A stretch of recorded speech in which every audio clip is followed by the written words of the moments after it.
जवान हो गया, क्या पता अब कभी जबान से इसकी सुनूं न सुनूं, तो आपकी बारगाह में आई हूं कि एक मर्तबा मेरा लाल मुझे माँ कह दे, ताकि मेरे इंतकाल के वक्त में दिल में सुकून हो जाए कि मेरे बेटे ने मुझे माँ कह दिया।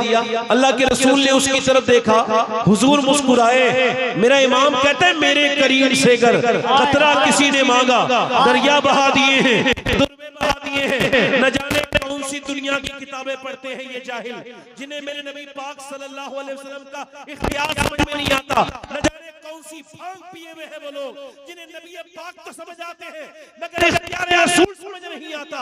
मेरा इमाम कहता है सूरज उल्टे पांव पलटे, चांद इशारे से हो जाग, अंधे नजदी देख ले कि कुदरत रसूलुल्लाह की। फरमाया मेरे आका करीम ने आप रोइए मत, बच्चे को मेरे पास लेकर के आइए। मेरा इमाम कहता है मेरे करीम से कर खतरा किसी ने मांगा, दरिया बहा दिए हैं, दुर्बे बहा दिए हैं। फरमाते रोते क्यों हैं? अल्लाह के रसूल ने उस बच्चे से कहा क्या तुम बोलते नहीं?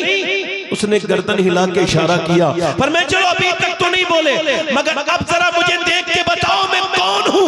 तो जो अपने बाप को देख के न बोला वो रसूल पाक को देख के बोला आप अल्लाह के रसूल हैं। रसूल नारे तकबीर, नारे रिसालत, उर्से हज़रत दाता महबूब शाह, फैज़ाने गौसे आज़म, नारे हैदरी। हुजूर की मोहब्बत में बोला करो, जोर से बोलो सुभान अल्लाह।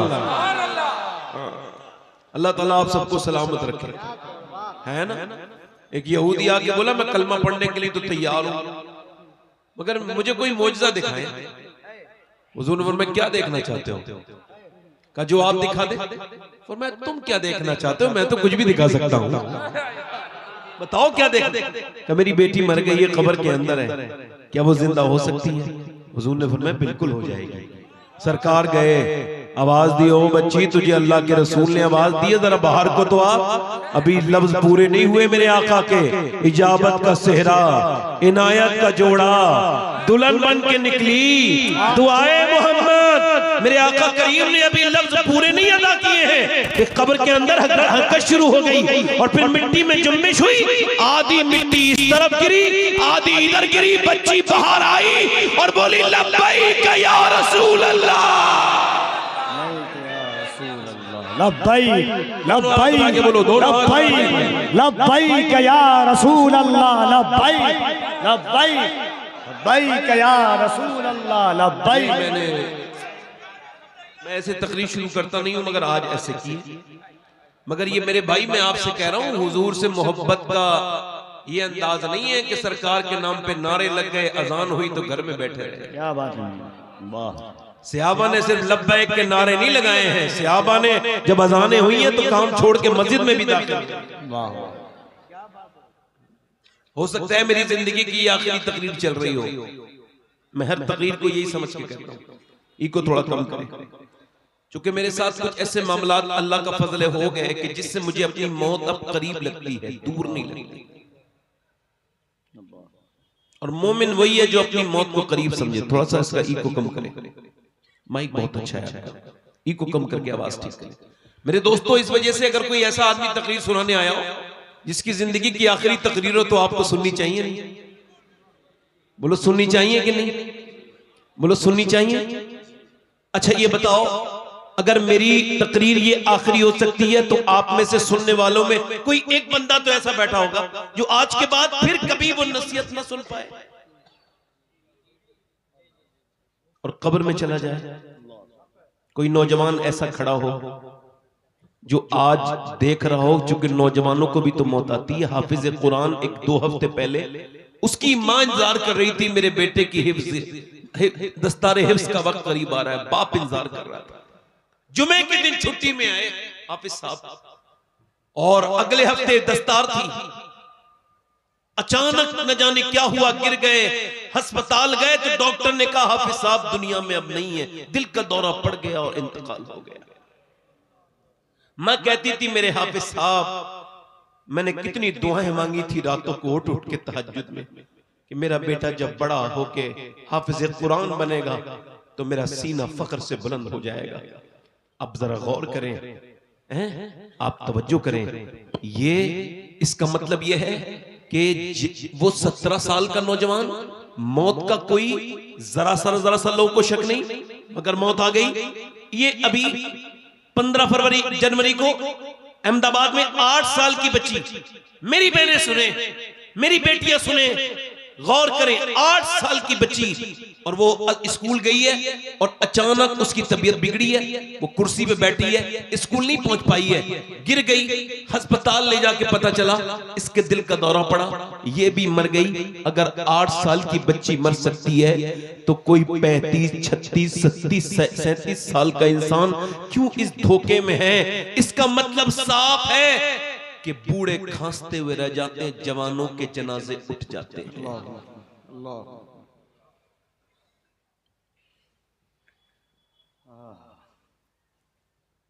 मेरे भाई, कुछ लोग हंस रहे थे, कहकहा लगा रहे थे।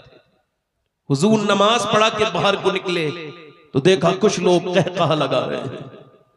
सरकार ने फरमाया, ओ हंसने वालों, जरा उस मौत का भी तो जिक्र कर लो जो लज्जतों को खत्म कर देती है। किसका जिक्र करो? किसका जिक्र करो? बोलो। उस मौत का जो लज्जतों को खत्म कर दे। उस कब्र के बारे में भी तो सोचो, जो तन्हा है, तन्हाई है, कीड़ों का घर है, और जो तन्हाइयों का घर है, अंधेरों का घर है। मेरे दोस्तों, मेरे भाइयों, ये जिंदगी मुख्तसर है, हम सब मौत की तरफ चलते चले जा रहे हैं, और मोमिन से दुनिया का रसिया नहीं होता, दुनिया का मुतलाशी नहीं होता। मेरे नबी पाक सल्लल्लाहु अलैहि वसल्लम ने एक जगह फरागत हासिल की है, वुजू करने के लिए सरकार ने 12-13 कदम दूर पानी के पास जाना है, मगर हुजूर ने रास्ते में तयम्मुम फरमाया। तयम्मुम समझते हो? जब पानी ना हो तब किया जाता है, मगर पानी है फिर भी हुजूर ने किया। हजरत अब्बास अर्ज करते हैं, अल्लाह के रसूल, ये हिकमत समझ नहीं आई, मेरे नबी पाक पानी मौजूद है, फिर भी आप सरकारे दो आलम, आप फिर भी मेरे आका करीम, आपने तयम्मुम फरमाया। उस पानी तक पहुंचने से पहले हुजूर को ये भी खबर है मैं कब मरूंगा, आप मरेंगे, मगर हुजूर की आंखों में आंसू आए और फरमाया, चचा मुझे उस पानी तक पहुंचने की उम्मीद नहीं है, और अपने रब की बारगाह में मैं बेवुजू हाजिर नहीं होना चाहता। मगर आज का नौजवान गंदी आंखों से तस्वीर देख के मरना चाहता है।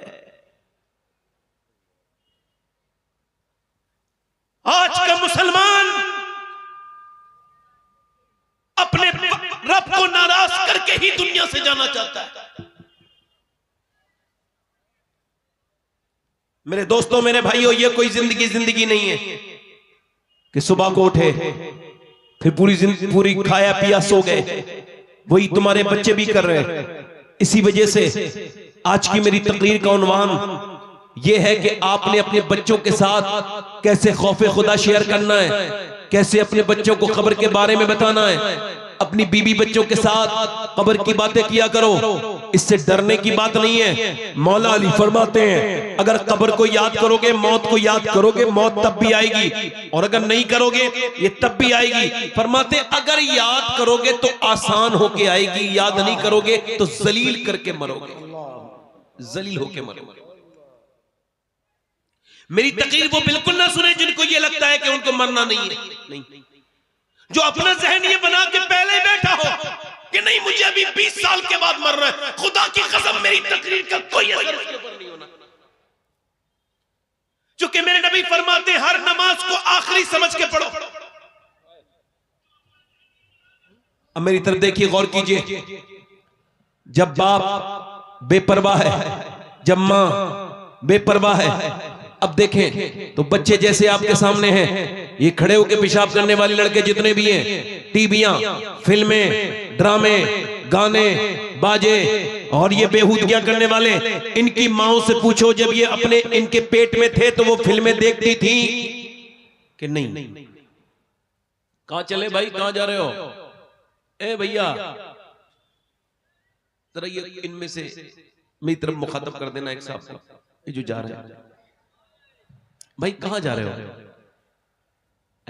हम तो आपके लिए 2000 किलोमीटर का सफर तय करके आए।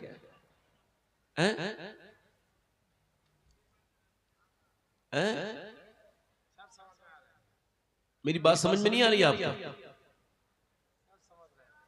माशाल्लाह। नहीं नहीं, जाने दीजिए। मैं तो ऐसी पूछ रहा हूं कि हालांकि इंतजामिया से जो मेरी बात हुई थी तारीख देते वक्त, मैंने कहा था 12 बजे तक अगर माइक दे सकते हैं तो जब तारीख लीजिए, वरना कहीं और दे दूंगा। तो वो तो इन्होंने पूरा नहीं किया, रात ज्यादा कर दी, इसी की वजह से ये।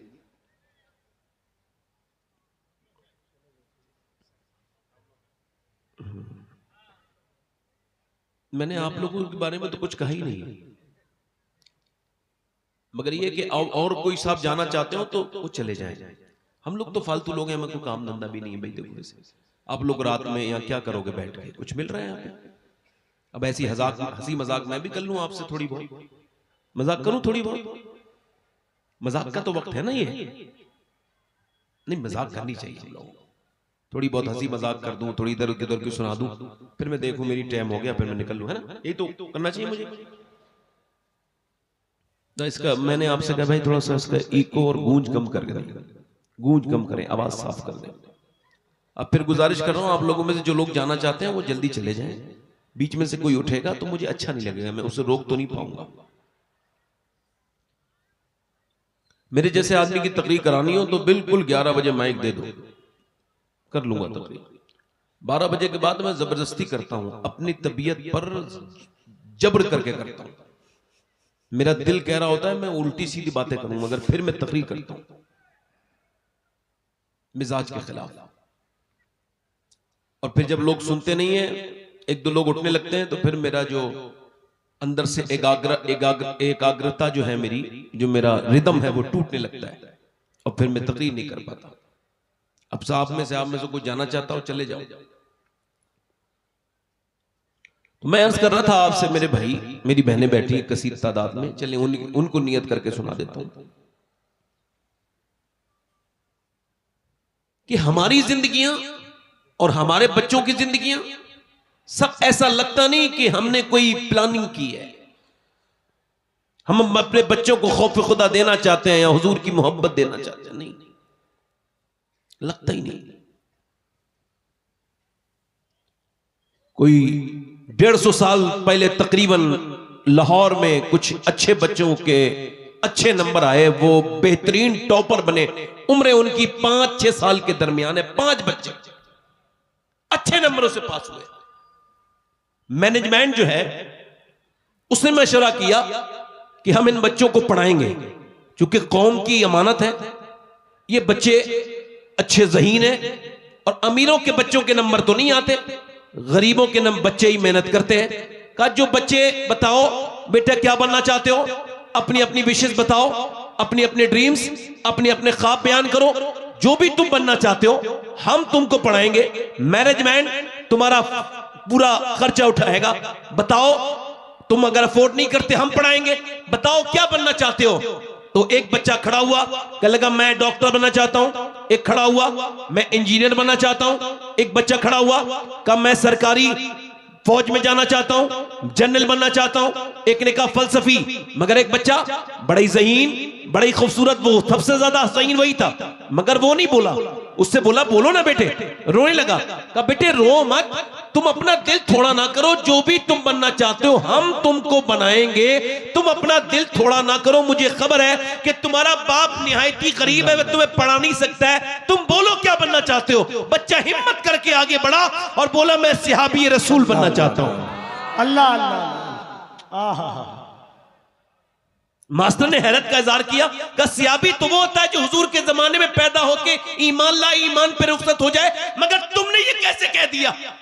कहने लगा ये मुझे नहीं खबर था, ये बात मुझे खबर नहीं थी, इस बात का मुझे इल्म नहीं था। मगर वो कहता है कि मेरी माँ ने मुझे, जब और औरतें अपने बच्चों को लोरियां और पंजाबी गीत और गाने सुनाती हैं, मेरी माँ कभी ऐसा नहीं करती। मेरी माँ मुझे रोज कभी अबू बकर सिद्दीक की बात बताती है, कभी उमर फारूक आजम की बात बताती है, कभी उस्मान गनी की बात बताती है, कभी मौला अली की बात बताती है, कभी वो कहती है कैसे बिलाल के सीने पे पत्थर रखे जाते थे। मेरी माँ कभी कहती है कि कैसे बिलाल को अंगारों पे लिटा दिया जाता था। मास्टर साहब, और मेरी माँ एक बात ये भी कहती है बेटे सहाबी वो होता है जिससे हुजूर बहुत प्यार करें। मास्टर साहब मुझे वैसे ही बना दो जिससे मेरे मुस्तफा जाने रहमत प्यार कर ये कह के बच्चा रोया तो मास्टर ने उसकी पेशानी चूम के कहा, मेरे लाल तेरी माँ ने इतनी बेहतरीन तेरी बुनियाद रखी है कि तू बहुत बड़ा आदमी बनेगा, सिहाबी तो नहीं बनेगा मगर आदमी बहुत बड़ा बनेगा। बच्चा जब बड़ा हुआ तो वाकई में बड़ा आदमी बना। उसका नाम डॉक्टर मोहम्मद इकबाल था। उसी ने कहा था कि मोहम्मद से वफा तूने तो हम तेरे हैं, ये जहां चीज है क्या लोह कलम। नारे तकबीर, जरा दोनों हाथों को उठाकर नारे तकबीर, नारे रिसालत, मज़हब इस्लाम, लोह कलम। इस्लाम। ये कैमरे वालों, मैंने आपसे कहा था कि जरा थोड़ा सा बोलो, नहीं बोलोगे तो यहां से मैं उठाऊंगा तो नहीं मगर बैठे भी नहीं रहने दूंगा। जोर से बोलो सुभान अल्लाह। हाथ आवाज आनी चाहिए आपकी। आप बीच में आगे खड़े हो गए, यहां से माई लाइन हो गई मफलूज, यहां से 2 मिनट के हट के लिए दिखाओ। ये सब ना बोले तो कह देना। ये आप ऐसे आगे बुत बन के बैठ गए कि पीछे की जो पब्लिक है उससे हमारा कनेक्शन ही टूट गया। समझ आ रही है यार? आप जरा जोर से बोलो सुभान अल्लाह। इधर वाले बोलो लब्बैक या रसूल अल्लाह। इसका मतलब ये माँ जैसी होगी बच्चा वैसे ही होगा। क्या बात है? वाह। इकबाल कहता है कितनी खूबसूरत घर बनाओ, कितने बेहतरीन घर बना लो।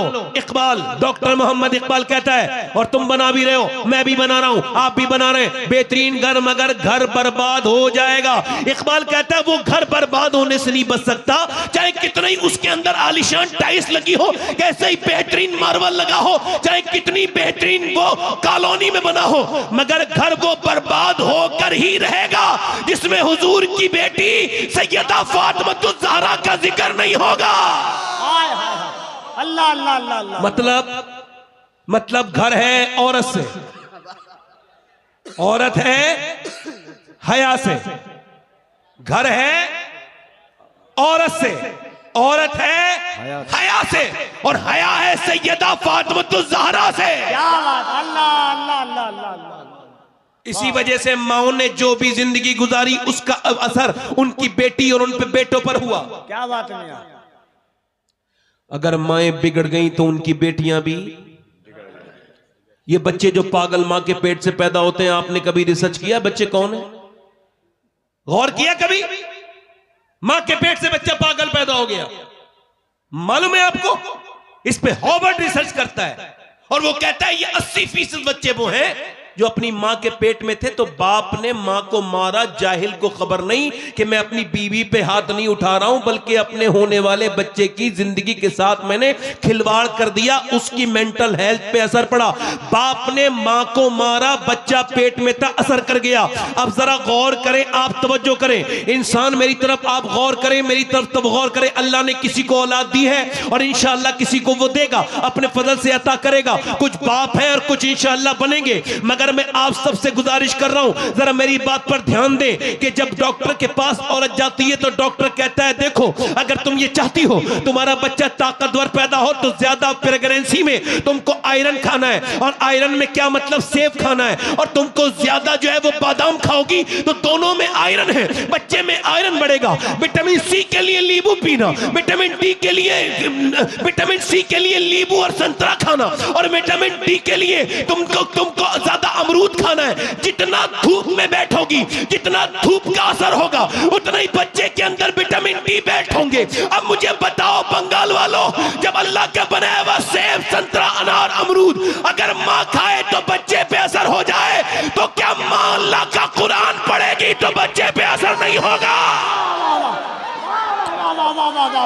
नारे तकबीर, नारे रिसालत, उनसे हजरत दाता महबूब शाह।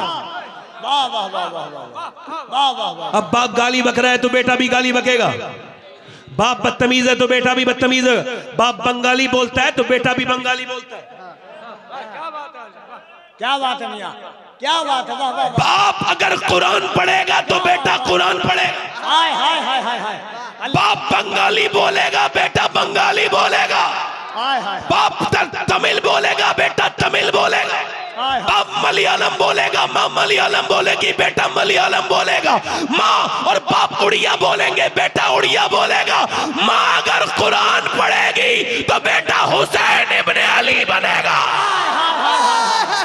वाह वाह वाह वाह वाह वाह वाह वाह। अल्लाह वाह। क्या कहना हुजूर। ये हल्के से मारेंगे। वाह वाह वाह वाह, क्या बात, वाह वाह वाह वाह वाह। अरे बच्चा माँ के ऊपर जाता है, बाप तो चला गया कमाने, मगर माँ बैठे बैठे गीबत करे, मैं बैठे बैठे ड्रामे देखे, माँ मैं बैठे बैठे, माँ के पास सब चीजों के लिए वक्त है मगर अल्लाह का कुरान पढ़ने के लिए वक्त हाय। घरों में बरकतें मियाँ लोग क्या लेके आएंगे, उनके घरों में तो खुद बरकतें नहीं है। बरकत उसके घर में है जिसके घर में दीन है। क्या बात, हाय हाय हाय हाय, अल्लाह अल्लाह अल्लाह। अरे जिसके घर ताबीज की हराम वाली कमाई है उसके घर में बरकत है।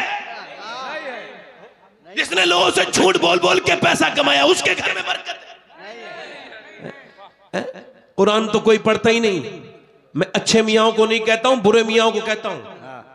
कोई अच्छा बुरा मान जाए तो इसका मतलब चोर की दाढ़ी में तिनका है। हाय हाय हाय हाय, क्या इशारा है मियां, वाह वाह वाह वाह वाह वाह वाह।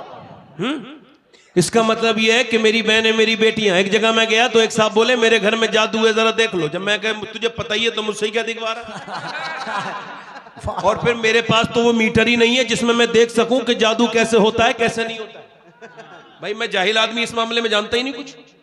भाई इतना मुझे तालीम ही नहीं कि कैसे देखूं मैं जादू करा हुआ तेरे घर की दीवारों के सूंघ के, तो ये कुत्ते का काम कैसे देखूं बता। मुझसे बोला साहब कि वो, मैं क्या मैं खाना खाने आया हूं तुम्हारे घर, उतना काम करो और चलो।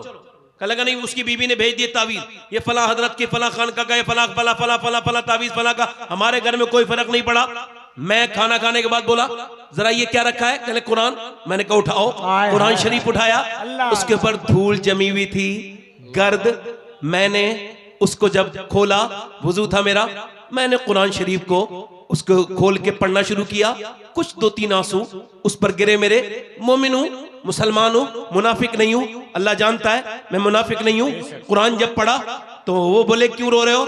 मैं क्या इस वजह से रो रहा हूं जिन घरों में मियाओं के तावीज की इतनी इज्जत हो कि उनको अलग अलग कपड़ों में और अलग अलग खुशबू में बसाया जाता हो, और जहां अल्लाह का कुरान धूल और गर्द में जमा हुआ हो वहां बरकत नहीं आ सकती। मेरे भाइयों, किस कुरान को छोड़ा है? अहले बैत का नाम लेने वालों, तुमने भी कुरान को छोड़ दिया। तुम्हें तो नहीं छोड़ना चाहिए था। अहले बैत ने तो तुमको कुरान ही तो दिया था। हुसैन ने करबला के मैदान में सर कटाने के बाद कहा था, ओ मेरे मानने वालों, मेरा सर कट गया फिर भी कुरान मुझे याद है। हाय हाय हाय, वाह वाह वाह वाह वाह, नारे तकबीर, नारे रिसालत, नारे हैदरी, नारे हैदरी। जरा दोनों हाथों को उठाए, जिसे करबला वालों से मोहब्बत है, अली के बेटे के नाम पर दोनों हाथों को उठाए। नारे तकबीर, नारे रिसालत, अज़मते कुरान से, रिफाते कुरान से, शाने कुरान से, आदे कुरान से, नारे तकबीर। तुम्हारी बेटियों ने ये क्या किया वाह वाह वाह वाह। है? एक तरफ हुसैन का सर नेज़े पर है, लाशों पर घोड़े दौड़ रहे करबला के मैदान में, और एक तरफ कुरान की तिलावत की आवाज आ रही है। अंदर जब किसी ने जाकर के देखा, औरत ने, कि अंदर ये कौन है जो कुरान पढ़ रहा है, तो अंदर जाके देखा कि फातिमा की पोती कुरान पढ़ रही थी।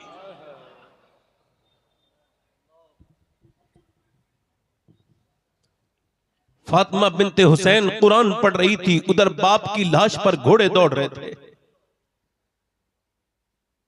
तुम अहले बैत के मानने वाले हो, मुंह दिखा सकते हो अहले बैत को? तुम्हारे घरों से कुरान की तिलावत की आवाज नहीं आती। फातिमा नाम रख करके इंस्टाग्राम पर अपने जिस्म की नुमाइश करके और फिर अपने फॉलोइंग बढ़ाने वाली तू कैसे जाएगी? मरना तो तुझे एक दिन तो है। ये बता मेरी बहन, तू नबी की बेटी के सामने किस मुंह से जाए?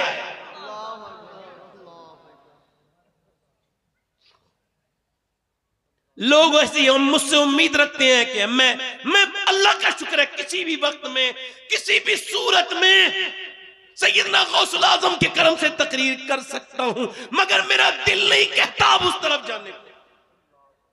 मैं आप सबसे पूछना चाहता हूं, जब मुसलमान लड़कियां गैर मुस्लिमों के हाथ में डाल के वीडियो उनके वायरल होने लगे और उस वक्त भी तो कौम सुकून से सो रही हो, तो कल कयामत के दिन मेरे नबी को क्या जवाब देंगे? जब 10 लाख लड़कियां इस उम्मत की गैर मुस्लिमों के घरों में चली जाएं और किसी को कोई फिक्र ना हो, तो फिर हम तकरीरों में आपसे दाद वसूल करने आए थे? मैं तो हाथ जोड़ने आया हूं इन बहनों और बेटियों से कि खुदा की कसम फेंक दो वो तुम्हारे मोबाइल जिन्होंने तुम्हें इस मजहबी तर्ज से जुदा कर दिया। पकड़ लो कुरान, अल्लाह सब देख रहा है। वो रात में मोबाइल पे गैर महरम से बात करते हुए औरत को भी देख रहा है और वो रात में कुरान की अपने मोबाइल की स्क्रीन पर कुरान की तिलावत करने वाले को भी देख रहा है। इस मेले में आके जो लड़कियों को देख रहा है बदबख्त, उसकी उस पे भी नजर है, और जो इस मेले में आके हुजूर की मोहब्बत में रो रहा है उस पे भी। वाह वाह वाह वाह वाह वाह वाह वाह, क्या बात है मियां, वाह वाह वाह वाह वाह।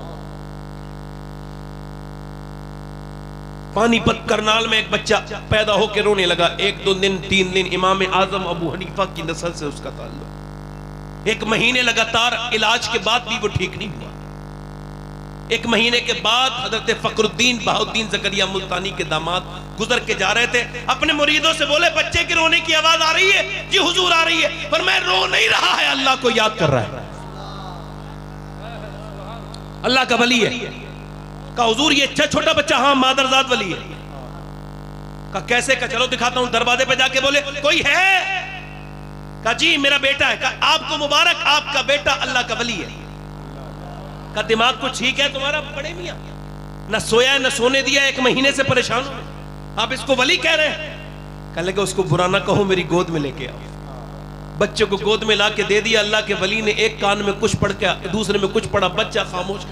कहने लगे साहब ये क्या पढ़ के सुना दिया इसके कान में, जो बच्चा सुनते ही खामोश हो गया, क्या पढ़ के फूका है? मैंने तो बड़ी बड़ी दवाइयां खिलाई। कहने लगे बाद में बताऊंगा, पहले बताओ क्या इसकी माँ कुरान की हाफिजा है? कहाँ है तो? कहा तो सुनो, जब ये अपनी माँ के पेट में थे ना, तो माँ ने फिर उठते बैठते चक्की चलाते रोटी बनाते कुएं से पानी भरते, और जब सोते जागते माँ इतना कुरान पढ़ा, इतना कुरान पढ़ा, इतना कि बेटे को माँ के पेट के अंदर कुरान सुनने की आदत पड़ गई।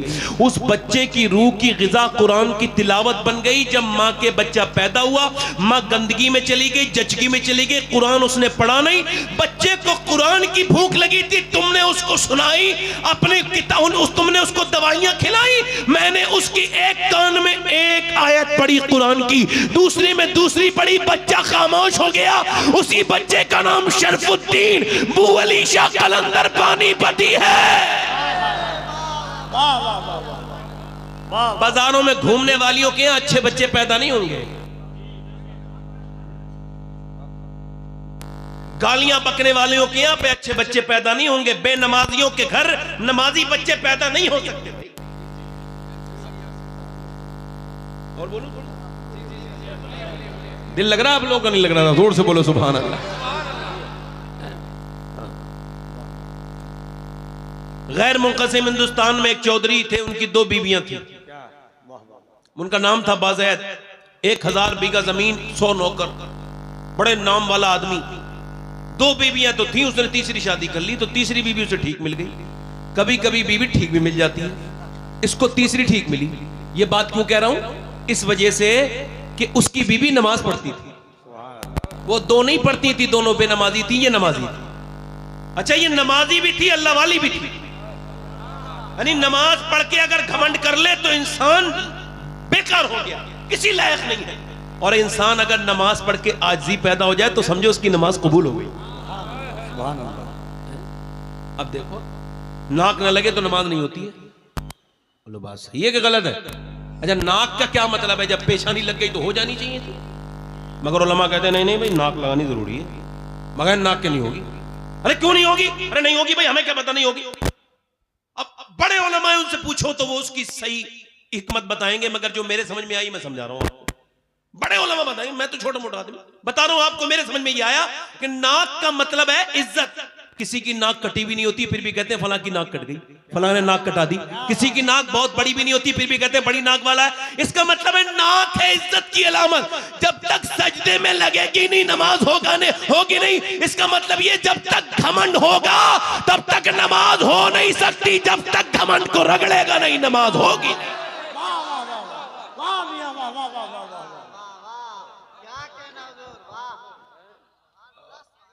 ये जो मोबाइल है ना, मोबाइल ये इतनी बड़ी बीमारी है कि आदमी बाथरूम तक में लेके जा रहा है इसको। हाँ, और अगर यही हाल रहा तो अगले 10 साल में हर घर में एक पागल होगा जिसे स्मैक की तरह इसकी आदत पड़ गई होगी मोबाइल की। हाँ, कैम्ब्रिज यूनिवर्सिटी ने यह कहा है कि जो औरतें अपने बच्चों को मोबाइल देती हैं रोते वक्त, वो उनको मोबाइल नहीं दे रही हैं, ड्रग्स दे रही हैं, जहर दे रही हैं। इसका बदला वो आगे चल के देख लेंगे और बच्चे पागल हो भी रहे। इतनी बड़ी बीमारी है कि मैंने देखा स्टेज तक पे लोग छोड़ते नहीं, फेसबुक चला रहे होते हैं, उधर हुजूर का जिक्र हो रहा होता है। ये एक बार मने तो इनको पता चलेगा कितना नेक काम करके आए हैं। समझ आ रही नहीं आई? हाँ, तवज्जो है कि नहीं? अब उसकी जो औरत है वो है नेक, इधर देखो वो है नेक। अब उसने सोचा कि मुझे यार यहां कोई नमाज ही नहीं पढ़ता, ना उसकी बीवियां नमाज पढ़े, ना नौकर नमाज पढ़े, ना शोहर नमाज पढ़े। दम घुटने लगा। उसके घर में सब नमाज पढ़ते थे, नमाज का माहौल था, मगर उसने कोई ताने नहीं दिए, तरकीब लगाई, दिमाग लगाया। इसी वजह से नसीहत करना बड़ा आसान है। नसीहत कब और कैसे और किन अल्फाज के साथ करनी है, यह सबसे मुश्किल काम है।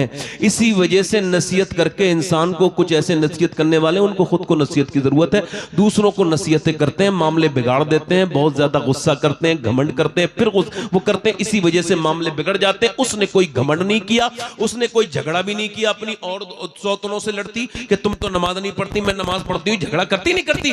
मगर नहीं, उसने दिमाग लगाया, नमाजी। उसने सोचा जब तक चौधरी नमाज नहीं पढ़ेगा और बच्चों वो लोग भी नमाजी नहीं बन सकते। तो चौधरी दूध पीता था, रात को दूध लेके जाता तो नौकर, उसने कहा तुम लोग दूध लेके नहीं जाओगे, मैं लेके जाऊंगी। दिमाग लगाया और दूध को बेहतरीन तरीके से गर्म किया। उसमें बादाम शदाम अच्छे से किशमिश डाली, मुनक्के, और उसके बाद उसमें दूध में डाला उसने गुड़ शुड़, और फिर लेकर के गई संभाल के, लीजिए चौधरी साहब लीजिए दूध पीजिए। कहा मेरी नौकर लेके आता था दूध, तुम क्यों लेके आई हो? मेरी बीवियां कभी नहीं लाई, आप क्यों लेके आई? चौधरान हो, तुम क्यों लेके आई हो? कह लगे हुजूर मेरा ज्यादा हक बनता है आपकी खिदमत करने का, उस नौकर से ज्यादा आप लीजिए ना दूध पीजिए। उसने अच्छे से कहा, उसने दूध पी लिया। कह लगे मैं आपके पांव भी दबाना चाहती हूँ। कहा क्यों? कहा अपने घर पे अपने अब्बा की अम्मा की खिदमत करती थी, अब आपकी खिदमत करूंगी, इजाजत दीजिए। कहा ठीक है। उसने जो है ना उसको इजाजत दे दी। अब वो पांव दबाने लगी, दबाना भी जानती थी, ऐसे पॉइंट जानती थी जिससे रिलैक्स फील करे इंसान। वो ऐसा नहीं कुछ लोग दबाते हैं तो और दर्द कर देते, उसने दबाया, बेहतरीन तरीके से दबाती रही। चौधरी को नींद आने लगी, रिलैक्स फील हुआ, सो लगा। कह लगी चौधरी साहब आपको आ रही है नींद और मैं भी जा रही हूं सोने, अगर आप बुरा ना माने तो फजर की नमाज में उठा दूं।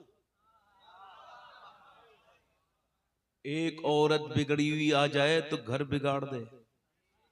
इसी वजह से लोग शादी करते थे तो नानी तक चेक करते थे। हाँ, अब नहीं देखते, अब तो माल हो। अब हाजी जी को भी माल की जरूरत है। इंशाल्लाह यही माल का लालच तुझे इसी बहू के हाथ से जलील करवाएगा। हाजी जी थोड़े दिन का सब्र कर ले। अमीरों की लड़कियों की शादियां हो रही हैं, गरीबों की लड़कियां बैठी हैं। अमीरों ने खूब लंबे इंतजाम किए हैं, अब बेहतरीन खाने दाने। गरीब लड़की भी आ गई, चली गई, मगर सजदे में जाके बोली मालिक मेरा बाप तो गरीब है, 4 बहनें हैं हम, न बाप इतना कमाएगा न मेरी शादी कभी होगी।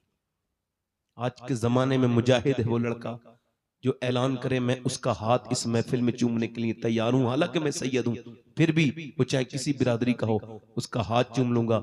जो ये ऐलान कर दे कि मैं शादी जब करूंगा तो बगैर जहेज के सुन्नत के मुताबिक करूंगा, मुझे कोई खाना नहीं चाहिए, कोई शादी में वो जब कोई उसका पूछे कोई क्यों, कब मुझे शरीयत के मुताबिक नेक लड़की से शादी करनी है, कोई जहेज नहीं। बाप पूछे क्यों, का इस वजह से अब्बा मुझे अपने इमाम का ये शेर समझ में आ गया है। का कौन सा? का कौन देता है देने को मुंह चाहिए, देने वाला है सच्चा हमारा नबी।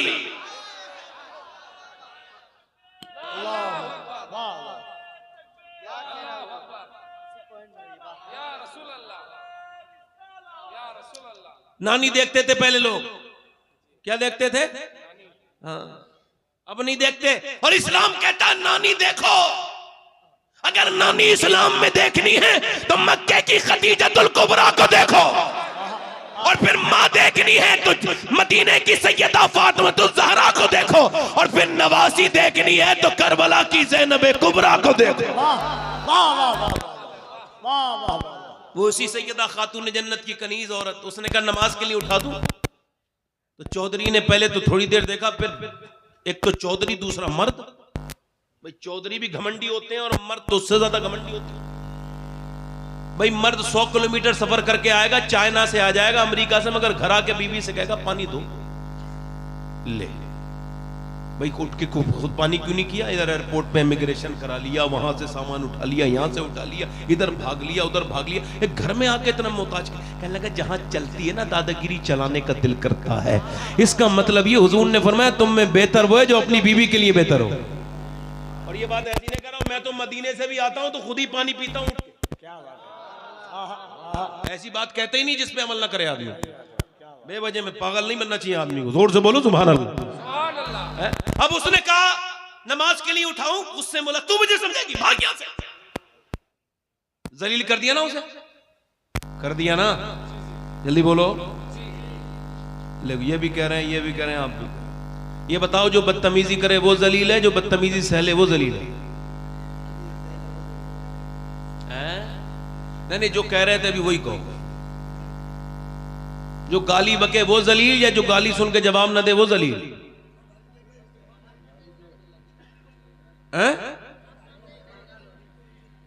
अच्छा, जो गाली देने वाला जलील है, गाली सुनने वाला?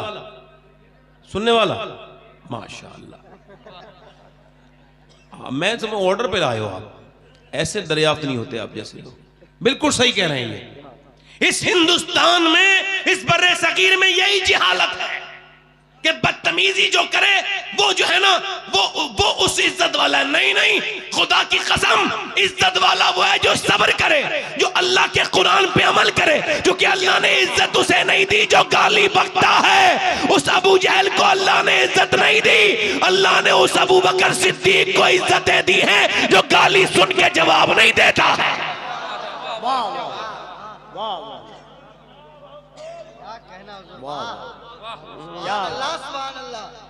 जरा जोर से बोलो, पीछे वालों में कोई है जिसके समझ में मेरी बात आ रही हो तो जरा जोर से बोले, जरा सुभान अल्लाह।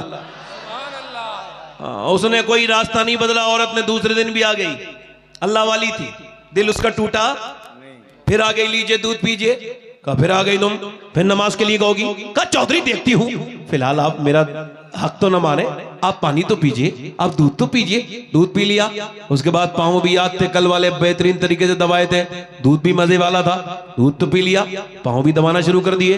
दबाते दबाते दबाते चौधरी को आने लगी नींद। फिर उसने कहा चौधरी साहब बुरा ना मानिएगा, आप खर्राटे ले रहे हैं और फिर मुझे भी नींद आ गई, मैं भी थक गई हूँ, मुझे भी नींद आ रही, इजाजत दो।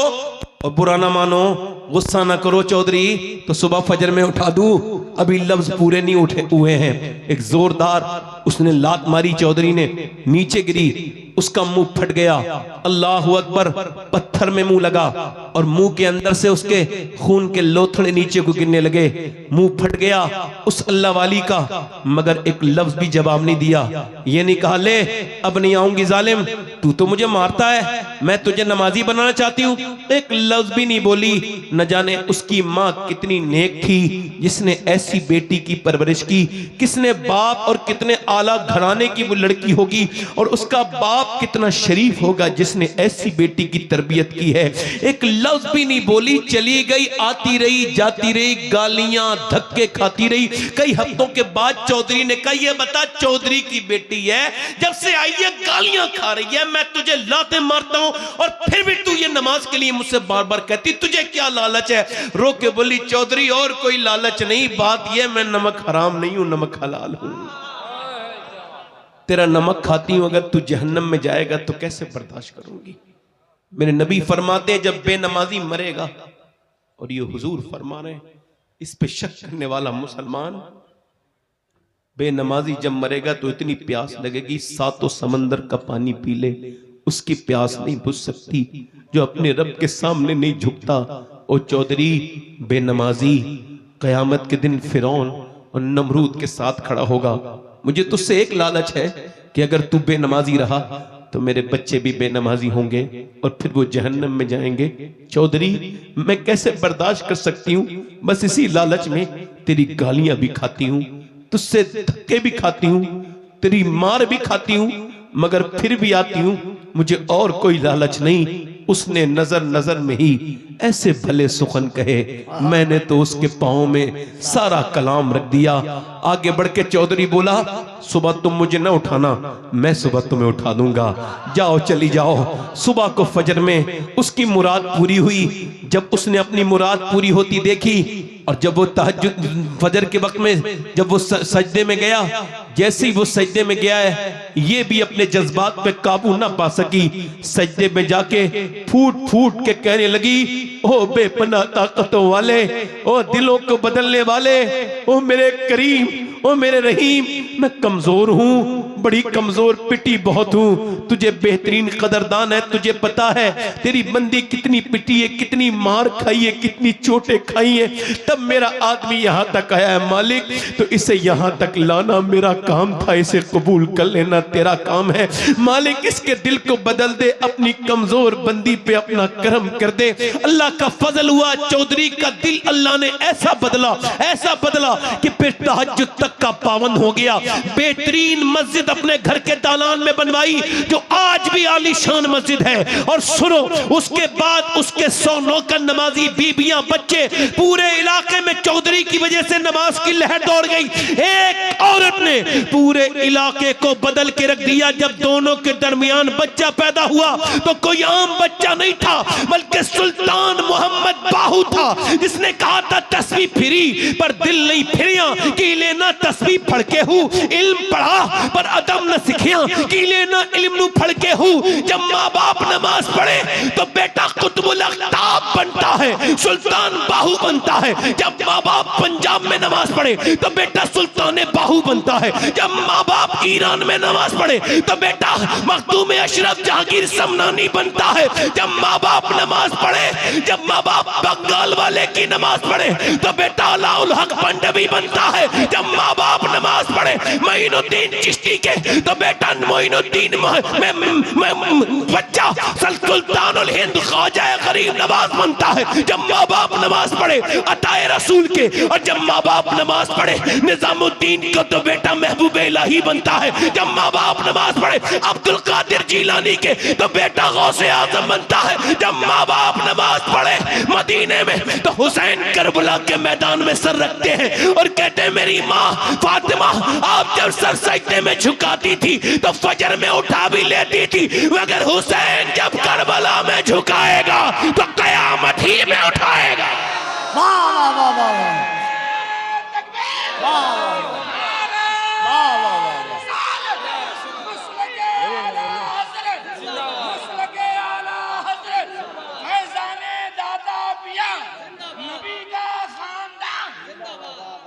वाह वाह वाह वाह, क्या बात है मियां अल्लाह। कहाँ गई वो मेरी माएं, मेरी बेटियां, मेरी बहनें।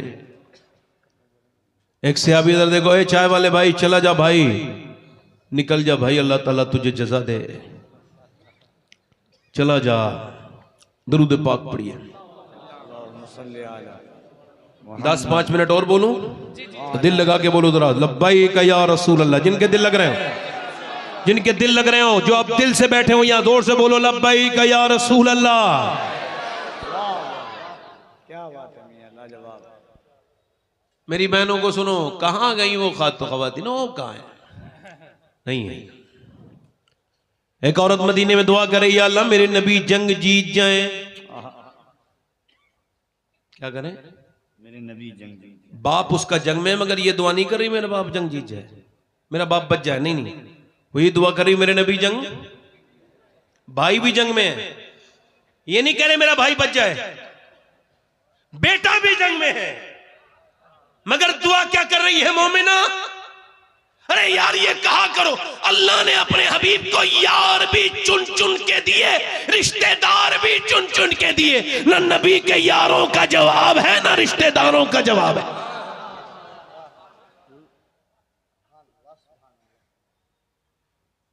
किसी ने आकर के कहा हुजूर तो जंग जीत गए मगर तेरा बाप शहीद हो गया।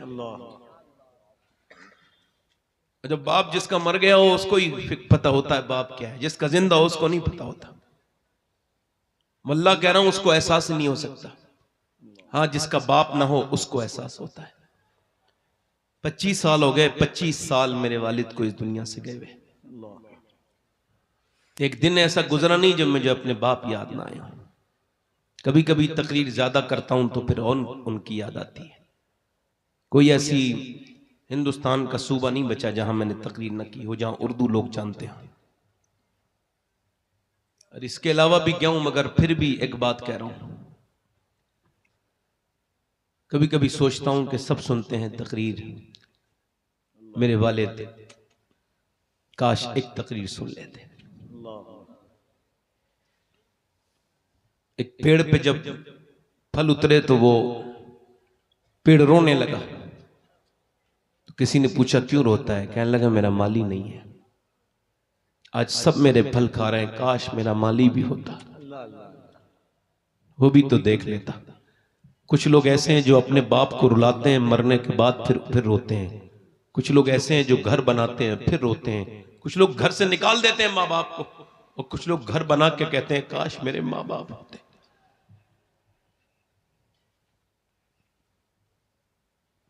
अगर आप ये कहो कि कफील अंबर साहब आशिक़ रसूल नहीं है तो आपके ईमान पे कोई फर्क नहीं पड़ेगा। ये आखिरी तकरीर का हिस्सा है, अब घूमना फिरना नहीं, हिलना जुलना नहीं। मेरी तकरीर बड़े ध्यान से सुन लो। मैंने आपके मिजाज से तकरीर की, मेरे मिजाज की बस 20-10 मिनट की तकरीर सुन लो बस। अगर कोई ये कहे कि कफील अंबर आशिक़ रसूल नहीं है तो उसके ईमान पे कोई फर्क नहीं पड़ेगा, हालांकि उसको ऐसा गुमान नहीं करना चाहिए, ऐसा गुमान गुनाह है। मेरे बारे में, मौलाना शौकत के बारे में, जितने भी उलमा हैं यहां, इनके बारे में, मेरे बारे में सोचेंगे शबात हुसैन आशिक़ रसूल नहीं है, आपके ईमान पे कोई फर्क नहीं पड़ेगा। मगर मेरे भाइयों में जिसका नाम ले रहा हूं, अगर सोच लिया आपने तो ईमान पे भारी फर्क पड़ेगा। हुजूर ने फरमाया मेरा एक आशिक है उवैस करनी, उसने मुझे कभी देखा नहीं। बकरी चराता है वो हुजूर का आशिक, कपड़ों पे उसके पैमद लगे हैं, टाट का लिबास पहनता है वो हुजूर का आशिक।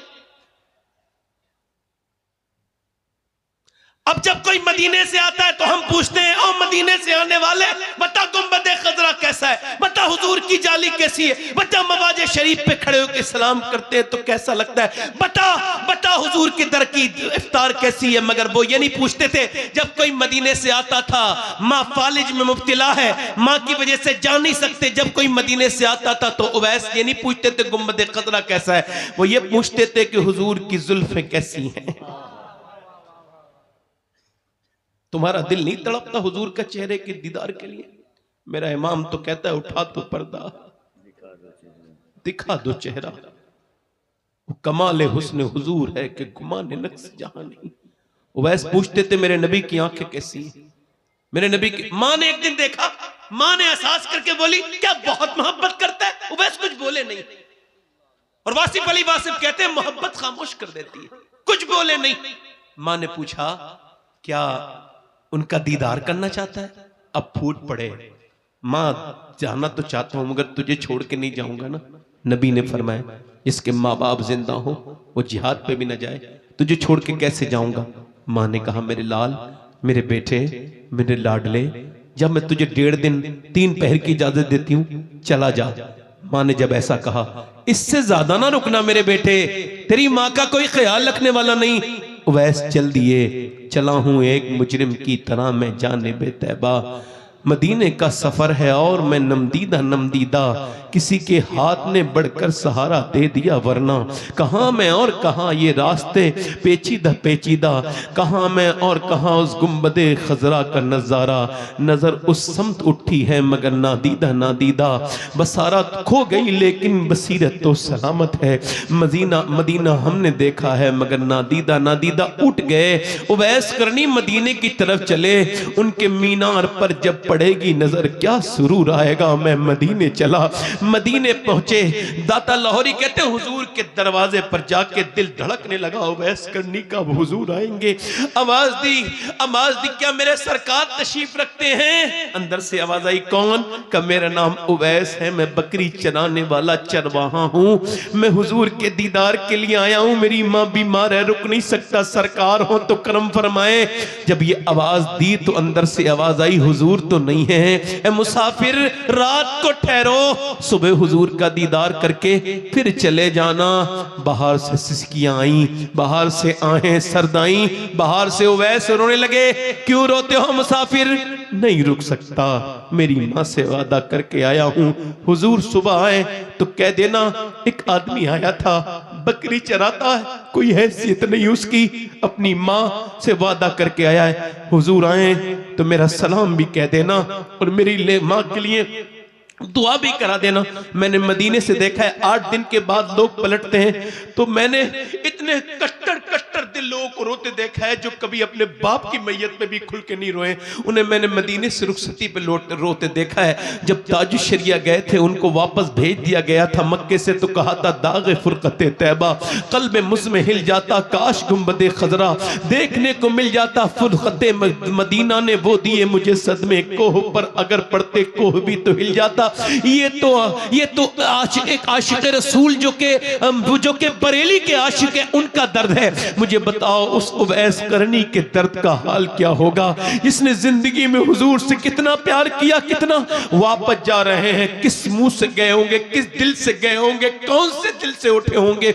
उठकर तो आ गए हैं तेरी बज़्म से, मगर कुछ दिल ही जानता है कि किस दिल से आए हैं। फिर के गली गली तबाह, ठोकरे सबकी खाए क्यों या रसूल अल्लाह, दिल को जो अक्ल दे खुदा तेरी गली से जाए क्यों।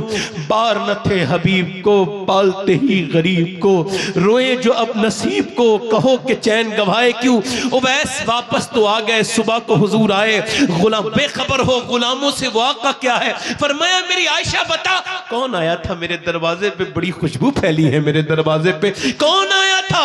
अर्ज़ की हुजूर कोई उवैस नाम का माँ बाप का फरमा बरदार, माँ उसकी बीमार फालिज में मुब्तला, आपके दीदार के लिए आया मगर रोता हुआ वापस गया है। ये कह गया है मेरी माँ का कोई ख्याल रखने वाला नहीं है। हुजूर उसकी आंखें बड़ी मोटी मोटी हो गई थी रोते रोते। उसने कहा था जब सरकार आए तो अर्ज कर देना एक गुलाम आपकी बारगाह में आप पर सलाम, अपनी माँ का सलाम कह के गया है। हुजूर ने फरमाया मेरा मिंबर लगाओ। हुजूर की चश्माने करम बरसने लगी, मेरा मिंबर लगाओ। फरमाया मेरे सिहाबा मेरा एक आशिक है, उसने मुझे कभी देखा नहीं, उसका नाम उवैस है। जब तुम्हें अली वो मिले तो वो माँ का फरमा बरदार है। अली तुम उससे दुआ कराना, उमर तुम उससे दुआ कराना, अल्लाह उसकी दुआएं कबूल करता है।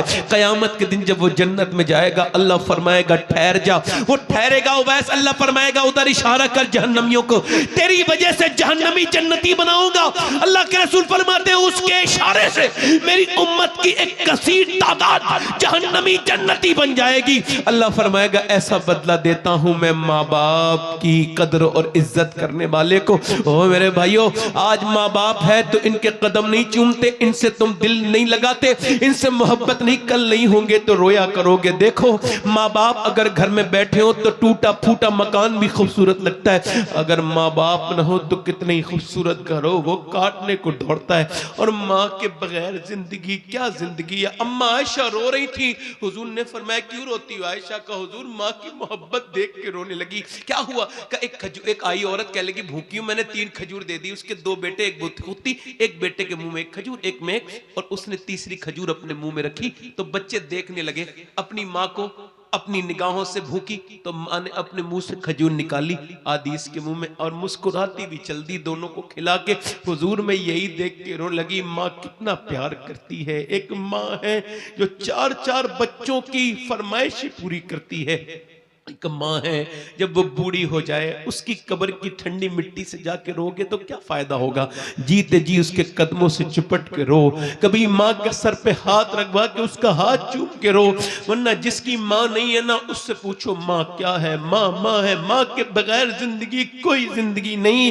दीवारें छोटी होती थी लेकिन पर्दा होता था।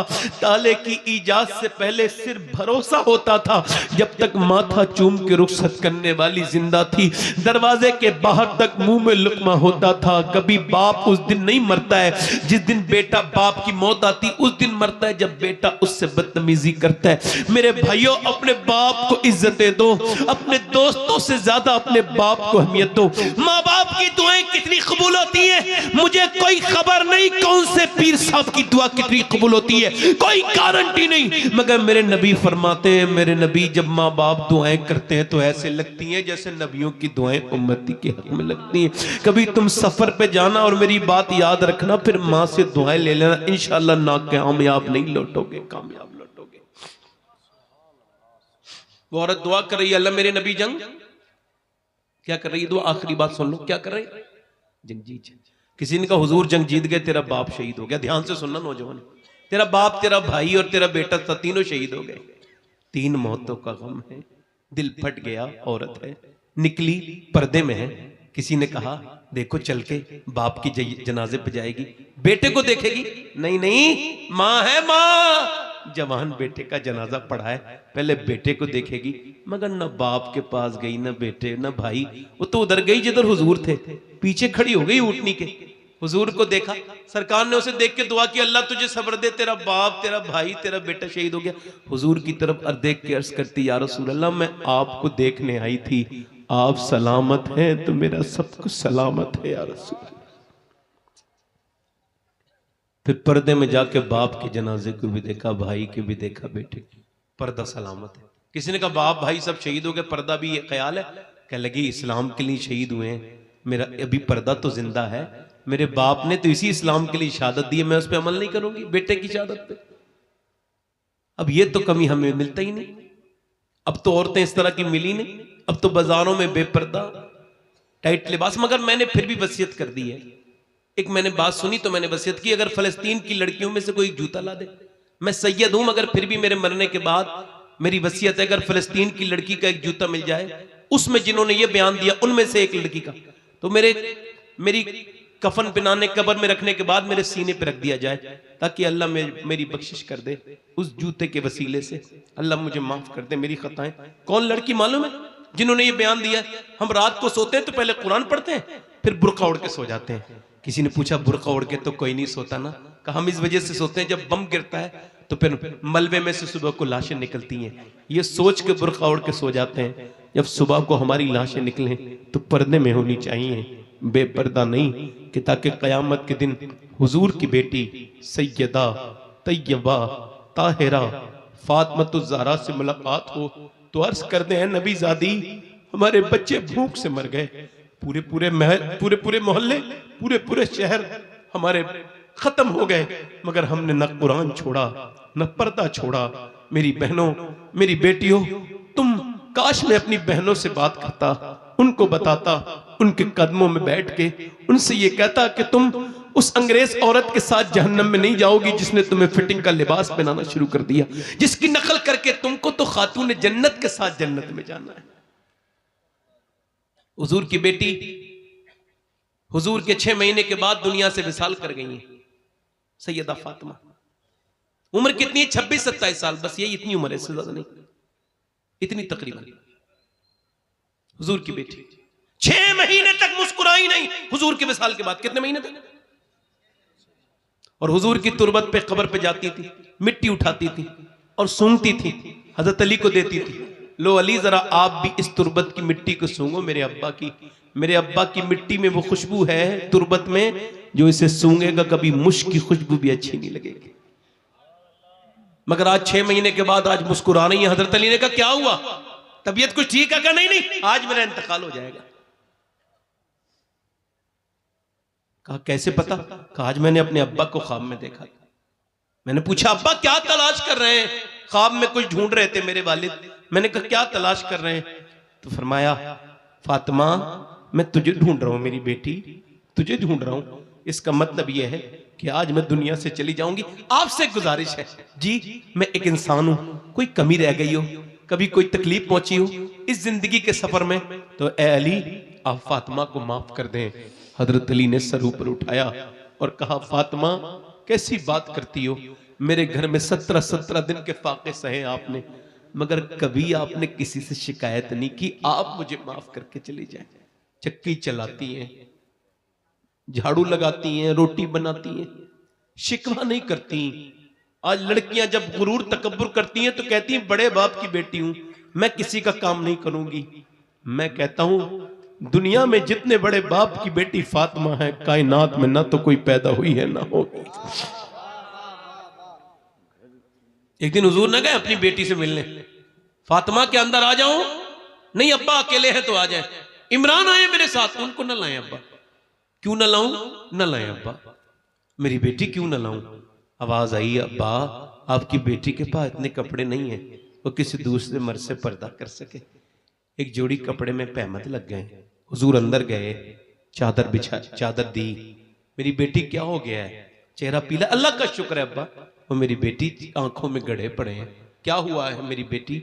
जब हुजूर ने कई बार पूछा, इसकी तस्की से रोते हुए हंस पड़े। उस तबस्सुम की आदत पे लाखों सलाम। तुम भी तो बेटी वाले हो, तुम्हारी भी तो बेटियां हैं। पूछा बताना मेरी बेटी, मेरी फातिमा क्या हुआ है? अर्ज की अब्बा और कोई बात नहीं, बस मेरे पेट से पत्थर बंधा है, 5 दिन से मैंने कुछ खाया नहीं, मेरे बच्चे भूखे। हुजूर ने फरमाया, फातिमा ये दुनिया मोमिनीन के लिए कैद खाना, काफिर के लिए जन्नत है। अगर 5 दिन से तुमने कुछ नहीं खाया तो तेरे बाप ने आज 9 दिन से कुछ नहीं खाया, और मेरे पेट से 2 पत्थर बंधे हुए हैं। अम्मी आयशा फरमाती, हुजूर ऐसे करके हाथ उठाते थे, जब दुआ करते थे पेट पे पत्थर बांधने के बाद ऐसे दुआ करते थे, और क्या कहते, अर्ज करते थे, मालिक मेरी उम्मत कभी भूखी न मरे। यानी तुम जितने बैठे हो सबके लिए, मेरे लिए अजीजुन अलैहि मान। तुम हदीस की तफसीर में मुफ्ती अहमद यार खनईमी कहते हैं, उम्मती के पांव में कांटा लगने से सरकार को तकलीफ होती है। गुंबद खजरा में दुआ कर रहे हैं, कयामत के दिन आला हज़रत फरमाते खुद हुजूर रो रहे होंगे और क्या कहेंगे, पेश हक मुद्दा शफात का सुना। थोड़े दिनों की बात है, हुजूर से मिलना है, कब्र में जाना है। ऐसी जिंदगी बनाओ जब कब्र में जाओ तो हुजूर आए और फरिश्ते कहे इसे इन्हें जानते हो, तो कह दो मरमर के इसे पाया, छूटे ना इलाही हब संगे दरे जाना ना। तुम कह दो मुझसे क्या पूछते हो, मेरी आंखों में देख लो। फरिश्ते पूछते हो मुझसे किसके उम्मत हो, ये देख लो, ये है तस्वीर यार आंखों में। उन आंखों से नौजवान क्या हुजूर को कब्र में पहचान सकते हैं जिनसे उन्होंने थोड़ी देर पहले इंस्टाग्राम पे गंदी वीडियो देखी हो? मजाक समझते हो मेरी बातों का? जब मैं मर जाऊंगा तो, और जब तुम भी मरोगे तो तुमको इस बात का एहसास होगा कि मैं तुम्हें डराता नहीं था, हकीकत से पर्दा उठाता था। ये आंखें तुम्हारी नहीं है, ओ अपनी आंखों को बर्बाद करने वालों नौजवानों, ये तुम्हारी आंखें नहीं है। खुदा की इज्जत की कसम, ये अल्लाह की अमानत है आंखें। हुजूर ने फरमाया आंखें बनाई है अल्लाह ने कि खुद अल्लाह का दीदार इन आंखों से होगा, मगर कयामत के दिन अगर इन आंखों ने ये कह दिया मालिक तूने दिया तो था अपने दीदार के लिए, मगर इसने तो गंदा कर दिया, तेरे दीदार के लायक न छोड़ा। बोलो क्या मौत तुम्हारे सरों पे मेरे सरों पे नहीं खड़ी है? क्या और कितने तुम्हारे घरों से मेरे घरों से जनाजे जाएंगे? हमारे दादे परदादे, मैंने अपने बाप और अपनी मां को अपने हाथों से कब्र में उतार दिया, इससे बड़ी कौन सी नसीहत मेरे लिए होगी? मैं अंधा हूं, पागल हो गया हूं, जिंदगियां बर्बाद हो गई हम लोगों की। हमने दीन को मजाक समझा, हमने तकरीरों को मजे के लिए सुनना शुरू कर दिया और मजे के लिए करना शुरू कर दिया। एक औरत मूसा अलैहिस्सलाम के जमाने में आई है, आखिरी बात कह लगी मुझे कुछ दे दे एक आदमी से, मेरे बच्चे भूखे। उसने कहा मैं तुझे बहुत कुछ दूंगा मगर मैं तुझे पसंद करता हूं, रात में मेरे पास आ जाना। मुझे एक रात में एक औरत की जरूरत होती है जिना करने के लिए। उसने कहा मैं अपना जिस्म नहीं बेचूंगी। वापस गई, बच्चे रो रहे थे। बच्चे जब है बच्चे कुछ लेके आई माँ, कुछ लेके आई, बच्चे बेहोश हो गए, गिर गए। तो माँ गई, कहा तुझे जो करना हो वो कर लेना, मैं मजबूर हो गई हूं, अभी कुछ खाने को दे दे। खाने को दे दिया। रात को आई, बिस्तर पे लेट गई खिला विला के। अब वो जब जितना ही आगे आ रहा है, जितना करीब आ रहा है उतनी कांप रही है। इसने जब इसके हाथ लगाया तो आंसू मोटे मोटे गरम गरम आंखों से निकले। रोती क्यों है, पैसे नहीं मिले? का पैसा सब कुछ थोड़ी होता है, ईमान भी कुछ होता है। का क्या मतलब? कि जब मैं रात को सजदा करती हूँ तब भी मेरा अल्लाह मुझे देखता है, और जब मैं आज रात में तेरे साथ जिना करने आई हूँ तब भी अल्लाह मुझे देख रहा है। मैं उससे यही कह रही हूँ, ऐ मेरे करीम माफ कर देना अपनी बंदी को, तेरी बंदी मालिक तू खुद गवाह है कि मैंने कभी जिना नहीं किया। मेरे बच्चे अगर भूखे ना होते, मजबूर ना होती तो कभी ये बुरा काम ना करती। मालिक माफ कर दे, करीम बेपनाह ताकतों वाले माफ कर दे। रोई, वो ऐसी रोई, उसके रोने से उसका दिल धुल गया। बोला जा तूने मेरी आंखें ही खोल दी, इतनी परेशानी में डरती अल्लाह से, ले पैसे दे दिए तुझे, चली गई। अल्लाह कितना करीम है, उसका दिल धुल गया और रात को रो के सोया, अल्लाह मुझे माफ कर दे। एक दिन आई, हाथ तक नहीं लगाया था मैंने, वो कितना रोई है, मैं तो कभी ना रोया। ये सोच के रोने लगा, मुझे माफ कर दे मालिक, मेरे जैसा गुनहगार कोई नहीं, तो तेरे जैसा करीम भी। सो गया। सुबह को दरवाजा खोला, कौन? लगे दरवाजा खोलो। दरवाजा खोला, कौन है आप? सामने जो बुजुर्ग खड़े थे उन्होंने अपना तारुफ करा के कहा, मेरा नाम मूसा है, अल्लाह ने तुझे सलाम कहा है। कहने लगे मूसा कोई गलत रास्ते पे आए हो, ये जिना करने वाला आदमी है, लड़कियों की इज्जतें लूटने वाला, मुझे अल्लाह सलाम नहीं कहेगा। गलत नंबर, गलत जगह आए हो, गलत एड्रेस है। मूसा ने कहा कोई नेकी की है? बता के रोने लगा। एक औरत को छोड़ा था। कहा फिर कितना रोया? कहा फिर इतना रोया हूं कि मेरी आंखों के आंसू मेरे गाल तक जरूर आ गए थे मूसा। मूसा ने कहा अल्लाह ने मुझे भेजा है और कहा है बंदे जा मूसा मेरे बंदे से कहना कि वो जो रात को रो रहा था ना, उसके आंसू उसके रब ने कबूल कर लिए, कबूल कर लिए। इतना करीम है, हाँ एक बार में माफ कर दिया।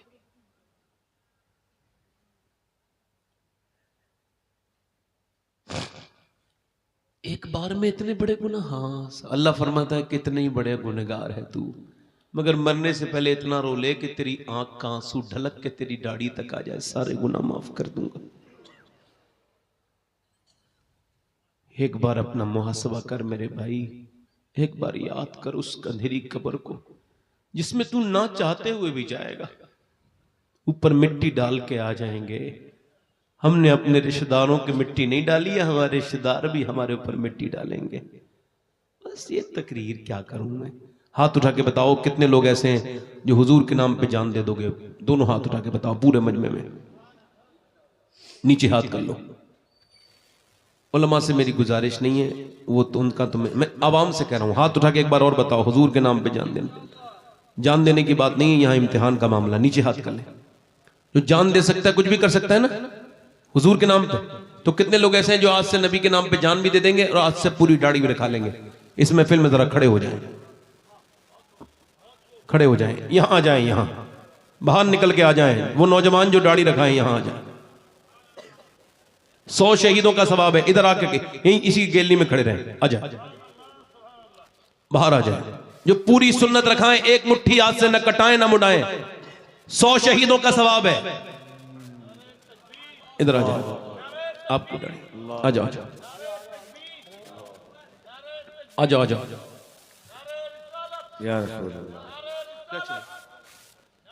अच्छा ठीक, सिग्नेचर कर दिया। अभी अभी आपकी दाढ़ी है, जिनके दाढ़ी नहीं हो वो आए, जिनके कटी भी हो, कोई मदरसे का, हाँ देता हूं। अच्छा ठीक, आप बैठ जाओ, आप आगे आ जाओ। नौजवान नहीं, मैं नंबर लिख दे रहा हूं। नंबर आ जाओ, आ जाओ, आ खड़े रहो भाई, खड़े रहो। जिनके दाढ़ी कटी हुई हो या मुंडी हुई हो वो आगे आ जाए, जिनके दाढ़ी पूरी एक मुट्ठी हो वो ना आए। अब आ जाओ नौजवान। अच्छी लड़की से शादी करनी है तो दाढ़ी रखाओ शादी से पहले, बिगड़ी हुई लड़कियों से बच जाओगे। जो कोई भी बिगड़ी हुई लड़की दाढ़ी वाला पसंद नहीं करती, दाढ़ी वाला वही पसंद करती है जिसे मदीने वाला पसंद हो। आ जाए, आगे आ जाए, आ जाए, आप आगे आ जाए बेटे, इधर जगह है, अभी आ जाए। इधर कोई है आशिक रसूल जो खड़ा हो जाए दाढ़ी रखाने के लिए? हाथ ऊपर कर ले। दाढ़ी रखाने वाले खड़े होके हाथ ऊपर करें। जो आज से सुन्नत रसूल के लिए जिए, वादा करें इंशाअल्लाह आज से पूरी दाढ़ी रखाएंगे। ऊपर हाथ कर लें दाढ़ी रखाने वाले मेरे साथ। कोई इंशाअल्लाह वादा करते हैं आज से न दाढ़ी कटेगी न मुड़ेगी, इंशाअल्लाह पूरी सुन्नत रखाएंगे इंशाअल्लाह। बैठ जाए अपनी अपनी जगह। हुजूर की आंखों की ठंडक है नमाज, मोमिन की मेराज है नमाज।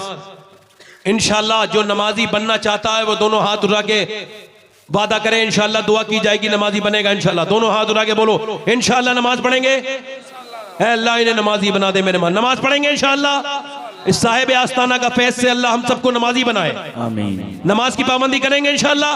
अपनी बहन बेटी को पर्दे में रखेंगे, सुन्नत मुस्तफा के तहत जिंदगी गुजारेंगे इंशाअल्लाह। इंशाअल्लाह अल्लाह ताला आप सबको सलामत रखे, बाकरामत रखे।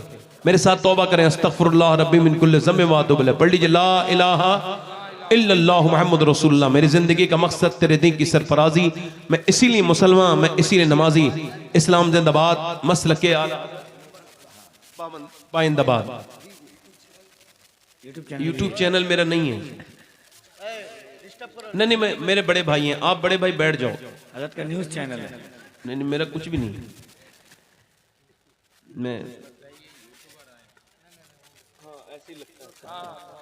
मैं नहीं, कोई बात नहीं भाई, मेरा कोई यूट्यूब चैनल नहीं है। ठीक है, ठीक है भाई, हैं? हाँ, मगर ये सब मेरे ही हैं जितने हैं। अल्लाह आप सबको सलामत रखे, बकरामत रखे। इस साहिब आस्ताने के फैसले हम सबको मुस्तफीज फरमाए। दुआ कर रहा हूँ, आपका हाथ उठा लो। अल्लाह ताला आप सबको मदीने की हाज़िरी अता फरमाए। ज़रा दोनों हाथ, आमीन। अल्लाह ताला हम सबको ईमान पे खात्मा फरमाए। जो बीमार हैं अल्लाह उनको शिफा अता फरमाए। मालिक शिफा अता फरमा। मौला जितने उलमा मेंबर हैं अल्लाह सबको बरकतें, खूब रहमतें अता फरमाए। हमारे मुइन भाई जो कि बेंगलोर से आए हैं, जिनकी एक मनक़बत बड़ी प्यारी है और वो पूरे दुनिया में सुनी जा रही है, रुतबा ये विलायत में क्या गौस ने पाया है ना। वो बैठे हैं माशाल्लाह, बड़े नेक हैं। ये इनको बच्चे सुन सुन के गौस पाक की मनक़बत पढ़ रहे हैं। इनको अल्लाह ताला इनको बरकत अता फरमाए। सारे उलमा को, मुझसे कोई गलती हो गई हो तो मुझे माफ़ करें। आप कोई मेरी बात बुरी लगी हो तो माफ़ करें। पढ़ें अस्तगफिरुल्लाह रब्बी मिन कुल्लि ज़म्बिन व अतूबु इलैह।